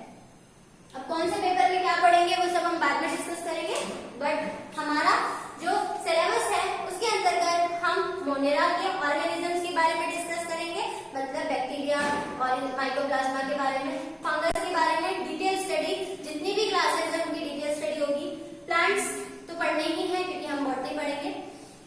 अब यहाँ पर एक बात आती है कि प्लांट्स, एनिमेलिया के अंतर्गत तो आपका जूलॉजी आ जाएगा। ठीक है, तो प्लांट्स जितने भी थे, अब इन्होंने क्या किया था? प्लांट्स की भी फर्दर ग्रुपिंग करी। तो प्लांट्स को भी फर्दर कितने ग्रुप्स के अंदर डिवाइड किया था? 5 ग्रुप्स के अंदर डिवाइड किया था। ठीक है, अब प्लांट्स के अंदर आने वाले 5 ग्रुप कौन कौन से हैं? First is thallophyta, second is bryophyta, third is pteridophyta, fourth is gymnosperm और फिफ्थ इज एंजियोस्पर्म। ये जो क्लासिफिकेशन है, जो इनको बांटने का जो सीरीज है, वो इनके इवोल्यूशन पर आधारित है। इनका विकास जो है, सबसे पहले उत्पत्ति किसकी हुई, सबसे आदि प्रकार के ऑर्गेनिज्म कौन है, वहां से लेकर के हम सबसे स्ट्रॉन्ग या फिर सबसे एडवांस फॉर्म कौन सी वहां पर जाते हैं। तो सबसे पहला हो गया हमारा कौन? Thallophyta, second is bryophyta, third is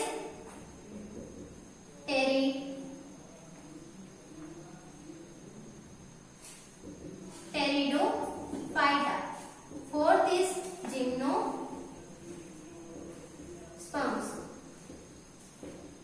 और लास्ट इज एंजियोस्पर्म्स।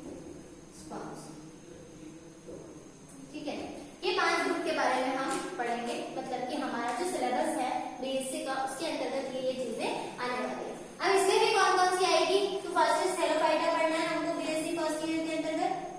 यहाँ से हमको ब्रायोफाइटा भी पढ़ना है, टेरिडोफाइटा भी पढ़ना है, जिम्नोस्पर्म भी पढ़ना है। एंजियोस्पर्म हमारा सेकंड ईयर के अंतर्गत आएगा। अब हम बात करें व्हाट इज हेलोफाइटा। हेलोफाइटा के अंतर्गत कौन आता है? हेलोफाइटा का मतलब होता है ऐसे ऑर्गेनिजम्स जिनकी जो बॉडी है वो कैसी है? थैलोइड है। थैलोइड होने का मतलब क्या होता है?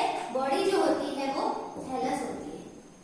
थैलस होने का क्या मतलब होता है? जिनकी जो बॉडी है वो जड़, तना, पत्ते में डिवाइडेड या नहीं हो, मतलब बटी हुई नहीं हो। हम देख करके नहीं बता सकते कि कहाँ जड़ है, कहाँ तना है और कौन सा पत्ती है। तो ऐसी ऑर्गेनिजम्स जिनकी जो बॉडी है वो रूट, स्टेम और लीफ में डिफरेंशिएटेड ना हो, उसको हम बोलते हैं थैलस। इसमें आता है आपको हेलोफाइटा के अंतर्गत आप पढ़ेंगे एल्गी के बारे में। किसके बारे में? एल्गी के बारे में। शैवालों के बारे में अध्ययन करेंगे हम हेलोफाइटा के अंतर्गत। नेक्स्ट अगर हम बात करें ब्रायोफाइटा की, तो ब्रायोफाइटा इससे थोड़ा सा एडवांस है ना। एम्फीबियन ऑफ प्लांट किंगडम इनको बोलते हैं क्योंकि इसके जो प्लांट्स है वो पानी में भी रहते हैं और फल में भी रहते हैं। तो ब्रायोफाइटा के अंतर्गत हमारे पास में आते हैं, थोड़ा एडवांस फॉर्म में इसके अंतर्गत हमारे पास में आते हैं, जैसे कि हम बात करें एग्जाम्पल्स की तो रिक्शिया है, मार्केशिया है, कुछ एग्जाम्पल है इसके, रिक्शिया, मार्केशिया, ठीक है, एंथोसिरोस, ये सब। एल्गी के भी एग्जाम्पल है जैसे वॉल्वॉक्स, कारा, है ना, वाउचेरिया, पॉलीसाइफोनिया, तो ये सब कुछ एग्जाम्पल्स है। ब्रायोफाइटा में रिक्शिया, मार्केशिया,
मिलते हैं, तो उसको हम बोलते हैं डाइकोट, है ना। जिनके सीड जो है वो दो बराबर भागों में विभाजित हो जाए, वो तो हो जाएंगे कौन, डाइकोट्स, ठीक है। क्या होता है इनके पास में, जैसे अपर पोर्शन में होता है प्यूम्यूल और लोअर पोर्शन में होता है रेडिकल, ठीक है। ये दोनों क्या हो जाएंगे, ये दोनों हो जाएंगे इसके कोटिलिडन्स, तो ये होता है डाइकोट सीड, ठीक है, ठीक है। तो ये हमने देखा कि डाइकोट सीड का जो स्ट्रक्चर होता है वो किस तरह से होता है, ठीक है। दो कोटिलिडन्स होते हैं, एक प्यूम्यूल होता है, एक रेडिकल होता है। इस रेडिकल वाले भाग से क्या होगा, जड़ों का विकास होगा, जिससे कि फर्दर आपका क्या होगा, रूट्स डेवलप होंगी, है ना। यही सीड जो होता है, सीड के पास में दो भाग होते हैं, जिसकी वजह से हम सीड को जब बोते हैं तब नया पादप जो है वो उगता है, जिसमें है एक तो है प्यूम्यूल और एक है रेडिकल। तो प्यूम्यूल वाले भाग से जो तना है वो डेवलप होता है, मतलब पूरा के पूरा शूट सिस्टम डेवलप होता है, और रेडिकल वाले भाग से पूरा के पूरा जो आपका रूट सिस्टम है वो डेवलप होता है। इसके अलावा हम बात करें मोनोकोट सीड की, तो मोनोकोट सीड के अंतर्गत आपका क्या आता है कि जो कोटिलिडन्स का नंबर होगा वो सिंगल होगा, मतलब कि दो कोटिलिडन्स ना होकर के एक सिंगल कोटिलिडन्स जो है, एक सिंगल कोटिलिडन जो है वो देखने को मिलता है। लाइक इस टाइप का स्ट्रक्चर होता है,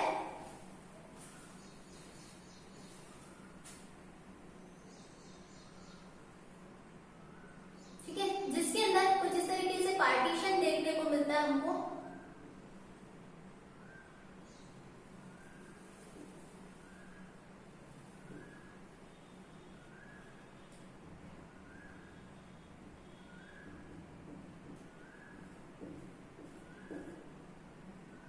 जनरल स्ट्रक्चर की हम बात करें तो इस टाइप का स्ट्रक्चर होता है। सेंट्रल वाले पार्ट में इसमें एंडोस्पर्म जो है वो देखने को मिलता है, तो ये जो पार्ट होता है यहाँ पर आपका क्या हो जाएगा, एंडोस्पर्म हो जाएगा, ठीक है।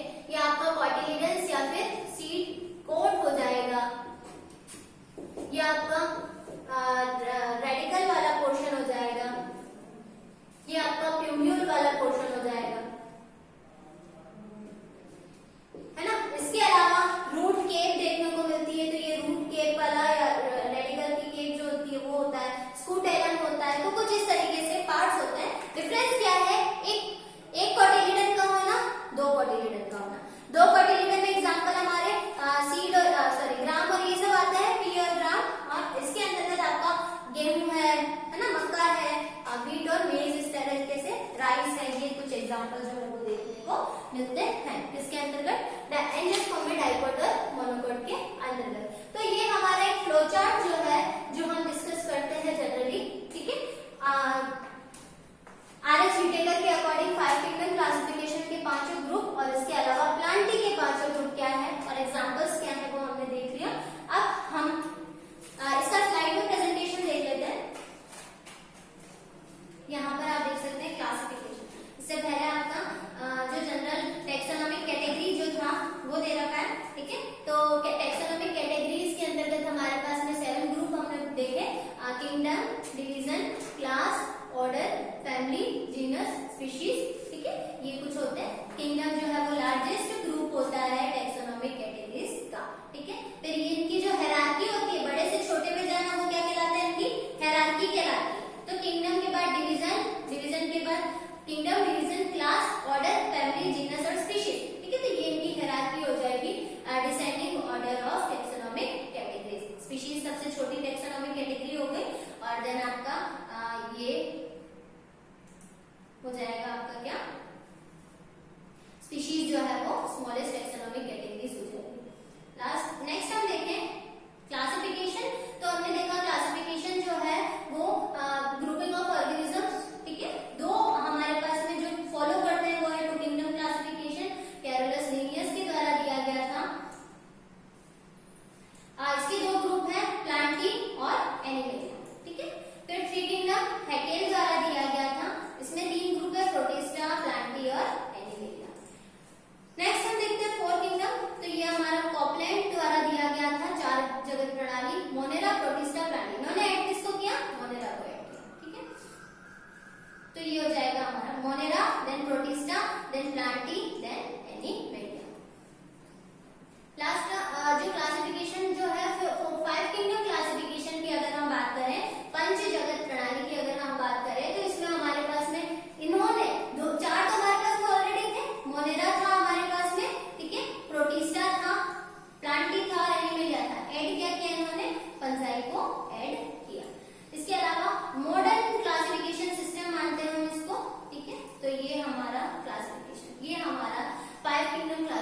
न्यूट्रिशन का जो बेस है वो यहाँ पर है। सबसे पहले हम बात करते हैं मोनेरा की।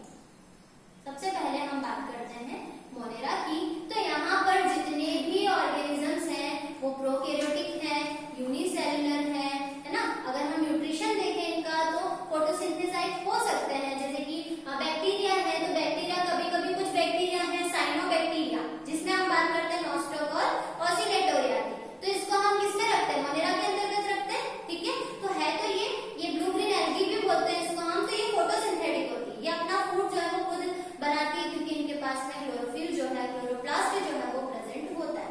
ऑर्गेनिज्म मोटाइल और नॉन मोटाइल हो सकते हैं। Reproduction method asexual. प्रोटिस्टा हमने देखा यूकैरियोटिक होते हैं लेकिन यूनिसेलुलर होते हैं। मल्टीसेलुलर हो सकते हैं कुछ केसेस में, इनका भी फूड जो है वो आपका एब्जॉर्ब अवशोषणी प्रकार का हो सकता है, इंजेस्ट हो सकता है या फिर फोटोसिंथेसाइज हो सकता है। रिप्रोडक्शन मेथड एसेक्सुअल और सेक्सुअल। प्लांटी में हमने देखा यूकैरियोटिक होते हैं, बहुत सारी सेल्स होती है, मल्टीसेलुलर होते हैं, फूड फॉर्मेशन खुद ही करते हैं इसलिए फोटोसिंथेटिक होते हैं, नॉन मोटाइल होते हैं, है ना, अचल प्रकार के। सेक्सुअल रिप्रोडक्शन मेनली फॉलो होता है, एसेक्सुअल भी होता है, वेजिटेटिव भी होता है। ठीक है, यूकैरियोटिक की बात एनिमल्स की बात करें तो यूकैरियोटिक होते हैं, मल्टीसेलुलर होते हैं, इंजेस्ट प्रकार का होता है, मोटाइल होते हैं, सेक्सुअल रिप्रोडक्शन जनरली देखने को मिलता है। ठीक है, लेकिन हमारे पास में फूड के बेसिस पर, न्यूट्रिशन के बेसिस पे ये कैसे होते हैं, हेटेरोट्रॉफिक होते हैं, विषमपोषी होते हैं, क्योंकि भोजन का निर्माण खुद नहीं कर सकते। लास्ट हम देखते हैं फंगस को, तो ये हमारा हो जाएगा यूकैरियोटिक, मल्टीसेलुलर, एब्जॉर्प्टिव, ये भी अपना भोजन खुद नहीं बना सकते, तो ये विषमपोषी तो होते ही हैं, साथ ही साथ ये विषमपोषी के अंतर्गत मृतोपजीवी भी हो सकते हैं और परजीवी भी हो सकते हैं। नॉन मोटाइल होते हैं, सेक्सुअल रिप्रोडक्शन जनरली देखने को मिलता है, एज वेल एज इसके अंदर वेजिटेटिव बडिंग और ये सब भी देखने को मिलता है। क्लासिफिकेशन के अंतर्गत हमने देखा प्लांट किंगडम, क्रिप्टोगेम्स और फेनरोगेम्स। ठीक है, फेनरोगेम्स का मतलब होता है बीज वाले पादप। ठीक है, तो क्रिप्टोगेम्स का मतलब हो जाएगा विदाउट सीड, है ना, ऐसे प्लांट जिनके अंदर सीड्स का फॉर्मेशन नहीं होता। फेनरोगेम्स मतलब बीज वाले पादप जिनके अंदर बीजों का निर्माण होता है। क्रिप्टोगेम्स में हमारे पास में आ जाएगा थेरोफाइटा, ब्रायोफाइटा, टेरिडोफाइटा। आगे के तीनों ग्रुप जो है वो क्रिप्टोगेम्स कहलाते हैं विदाउट सीड। ठीक है, सीड फॉर्मेशन जो है वो यहाँ पर नहीं होता है। सीड फॉर्मेशन होने वाले प्लांट्स है जिम्नोस्पर्म और एंजियोस्पर्म, बट अंतर क्या है, जिम्नोस्पर्म के जो बीज होते हैं वो किसी भी आवरण से ढके हुए नहीं होते हैं, इसीलिए हम इसको बोलते हैं अनावृत बीजी पादप। एंजियोस्पर्म की बात करें तो इनके जो सीड होते हैं वो फ्रूट से कवर अप होते हैं, है ना, फल लगते हैं इनके अंतर्गत। ये भी दो प्रकार के होते हैं, डाइकोट और मोनोकोट, जिनके अंतर्गत बीजों के अंतर्गत दो कोटिलिडन, एम्ब्रियो या फिर सीड की बात करें तो दो कोटिलिडन है तो डाइकोट, और सिंगल कोट है तो मोनोकोट। अब नेक्स्ट हमको जो बात करनी है हमारी बीएससी से रिलेटेड, ये तो सारी डिस्कशन हमने जो किया 11th-12th का जो बेस था बायोलॉजी को लेकर उसके बारे में हमने डिस्कस किया। अब जो हम आगे डिस्कस करेंगे वो ये होगा कि हम बीएससी के अंतर्गत इन सब चीजों को कैसे यूटिलाइज करेंगे, इन सब चीजों का कैसे मॉडिफाइड फॉर्म जो है वो बीएससी के अंदर आता है। मैंने आपको पहले ही बता दिया है कि मोनेरा तो पढ़ना ही है, फंगस भी पढ़ना है, प्लांटी भी पढ़ना है। प्लांटी के अंतर्गत हमको थैलोफाइटा पढ़ना है, ब्रायोफाइटा पढ़ना है, टेरिडोफाइटा पढ़ना है और जिम्नोस्पर्म पढ़ना है। एंजियोस्पर्म जो है वो सेकंड ईयर के अंतर्गत आएगा। तो हम देखते हैं कि हमारा जो बीएससी का जो सिलेबस है वो किस प्रकार से होगा, क्या डिफरेंस होगा 12th और बीएससी के अंतर्गत, इन सब के बारे में हम डिस्कस करेंगे।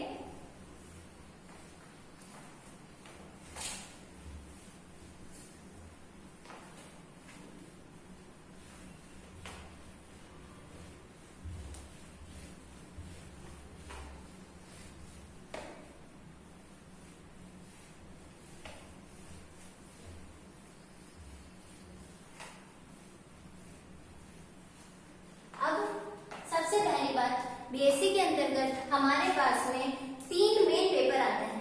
ठीक है, मतलब जैसा कि हम 12th में हमारे पास में क्या रहता था, बायोलॉजी रहता था। ठीक है, बायोलॉजी जो है वो फर्दर डिवाइडेड जनरली आपका नहीं होता था, एक जनरल बुक होती थी जिसके अंतर्गत आपके बॉटनी के चैप्टर अलग, जूलॉजी के चैप्टर अलग। फॉर एग्जाम्पल आरबीएससी का जो सिलेबस है ना, उसके अंदर आरबीएससी के सिलेबस के अंतर्गत क्या होता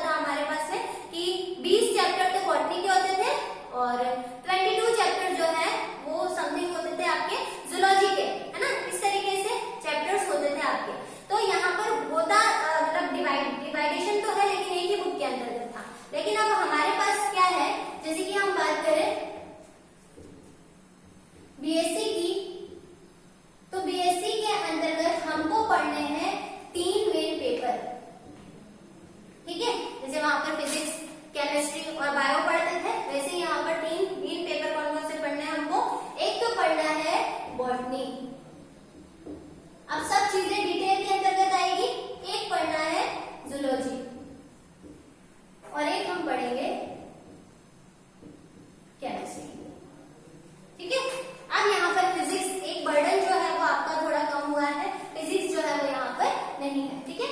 बीएससी में भी कौन सा, बीएससी बायो है ना, बीएससी बायोलॉजी की हम बात कर रहे हैं,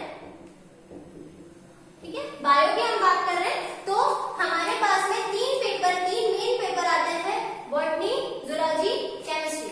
फर्दर इन जो मेन स्ट्रीम है उसको भी 3 पेपर के अंदर डिवाइड किया गया है। 3 पेपर इन द सेंस, जैसे कि बॉटनी के आपकी 3 किताबें होंगी, 3 पेपर होंगे, botany first, botany second and botany third. Same चीज, यही सिस्टम फॉलो होता है जूलॉजी के साथ में।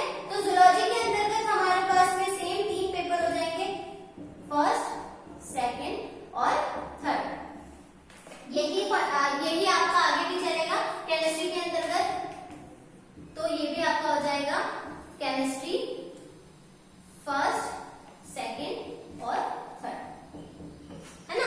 तो हमने बात करी कि हमको बीएससी बायो के अंतर्गत 3 पेपर पढ़ने हैं, मेन, बॉटनी, जूलॉजी और केमिस्ट्री। फर्दर इनके 3 पेपर हैं, बॉटनी के 3, जूलॉजी के 3, केमिस्ट्री के 3। तो टोटल आपको 9 पेपर जो है, 9 मेन पेपर जो है वो पढ़ने हैं इनसे रिलेटेड। 2 आपके कंपलसरी पेपर जो भी होंगे, जैसे जनरल आपका कंप्यूटर हो जाएगा, तो ये अलग है। मेन जो पेपर है वो कितने हैं, 9 पेपर है, ठीक है। अब हम बात करते हैं, जैसे बॉटनी के 3 पेपर है, तो तीनों पेपर की अलग अलग बुक होगी, ठीक है, अलग अलग सिलेबस होगा। अब सिलेबस कैसे होता है इनका, सिलेबस हम देखते हैं, जैसे कि हम बात करें फर्स्ट पेपर की, सिलेबस की बात करें, सिलेबस क्या होता है, जैसे आपका 12th में मैंने बोला कि 20 चैप्टर थे, है ना।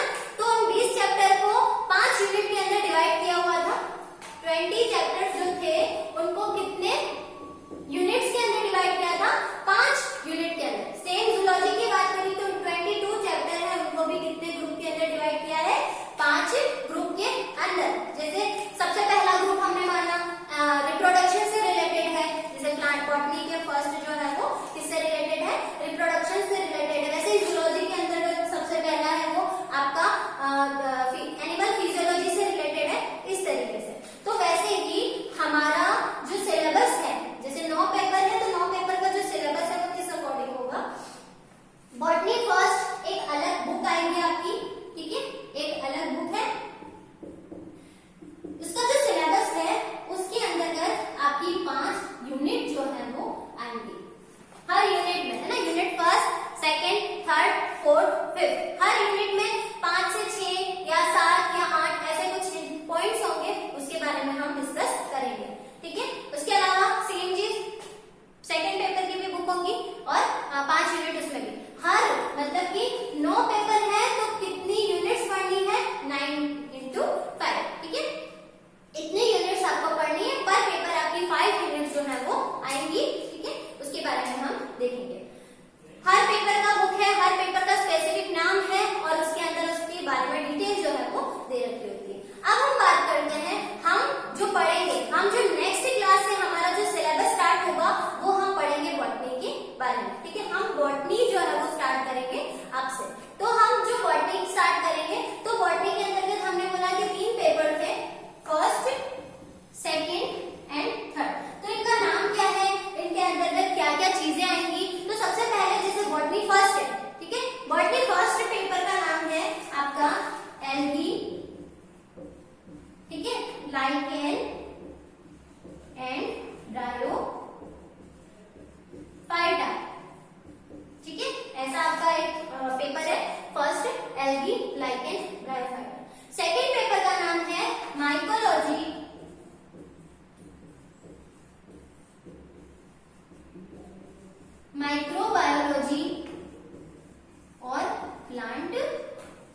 लाइकेन जो है वो एक सिम्बायोटिक एसोसिएशन का एग्जांपल है, जब कवक और शैवाल जो है वो साथ में रहती है।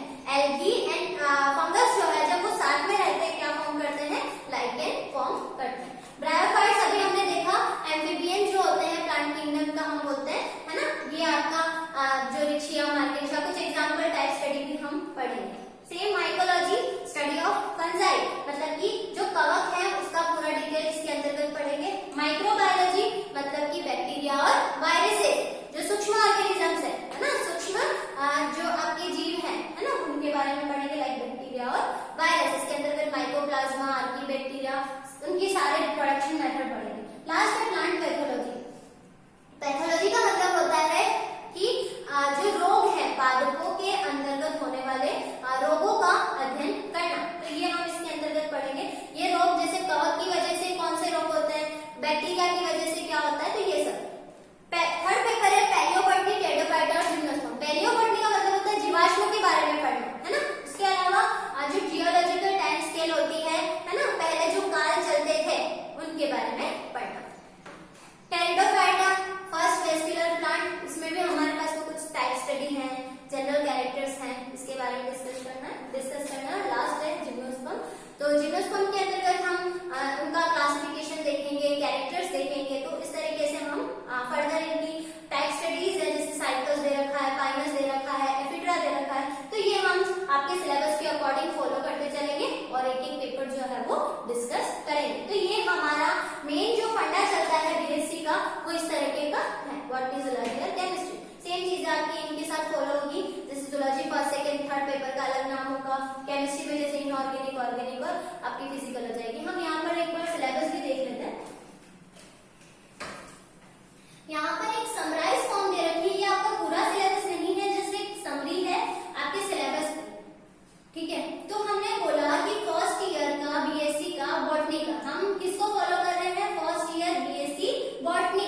हमारा जो सिलेबस है वो जनरली जीजीटीयू पर बेस्ड है। हमने देखा फर्स्ट पेपर का नाम है एल्गी, है ना, एल्गी, लाइकेन एंड ब्रायोफाइटा। इसके अंतर्गत हम देखेंगे कि जनरल कैरेक्टरिस्टिक्स क्या है, थैलस ऑर्गेनाइजेशन कैसा है ना, थैलस जो है वो सिंगल ये होता है आपका, थैलस ऑर्गेनाइजेशन कैसा है ना। उसके अलावा आपका क्लासिफिकेशन, मॉर्फोलॉजी, रिप्रोडक्शन और रिलेशनरी रिलेशनशिप्स पढ़ेंगे, इकोनॉमिक इंपॉर्टेंस ऑफ लाइकेन पढ़ेंगे, लाइकेन पढ़ेंगे, एल्गी पढ़ेंगे और ब्रायोफाइट पढ़ेंगे। इसके अलावा टाइप स्टडीज भी हैं, जैसे आपकी एल्गी में वोचेरिया है, आपका कारा है, पॉलीसाइफोनिया है, तो ये सब आएगा। लाइकेन के अंदर आपका असनिया आता है, तो ये सब हम पढ़ेंगे। ब्रायोफाइट्स में हमारे सिलेबस में दे रखा है रिक्शिया, मार्केशिया, एंथोसेरस के बारे में, तो ये टाइप स्टडी हम डिस्कस करेंगे पेपर फर्स्ट के अंदर, ठीक है। तो ये पेपर फर्स्ट का एक आपका सिलेबस है, जिसके अंदर हम एक समरी तरीके से दे रखा है, जिसमें हम डिटेल जो है वो जैसे जैसे यूनिट पढ़ते जाएंगे वैसे वैसे हम इसकी डिटेल फॉर्म सिलेबस की देखते जाएंगे। सेकेंड पेपर आपका माइकोलॉजी, माइक्रोबायोलॉजी और प्लांट पैथोलॉजी के अंतर्गत हम कैरेक्टरिस्टिक्स और ब्रॉड क्लासिफिकेशन पढ़ेंगे फंगस का, और स्पेशल रेफरेंस टू, जैसे स्पेशल रेफरेंस मतलब जो साइंटिस्ट का सबसे मान्य वर्गीकरण होता है वो पढ़ना। इसके अलावा स्ट्रक्चर और लाइफ हिस्ट्री के बारे में पढ़ेंगे, है ना। इकोनॉमिक इंपॉर्टेंस ऑफ फंगस पढ़ेंगे। फंगस के अलावा हम इसमें आपका बैक्टीरिया, ग्राम स्टेनिंग, माइकोप्लाज्मा, ये सब पढ़ेंगे। और प्लांट पैथोलॉजी के अंतर्गत ये जो लास्ट पॉइंट दे रखा है, इसके अंतर्गत हमारे सिलेबस में 7 डिसीज जो है वो दे रखी है पादपों में होने वाली, तो वो हम पढ़ेंगे।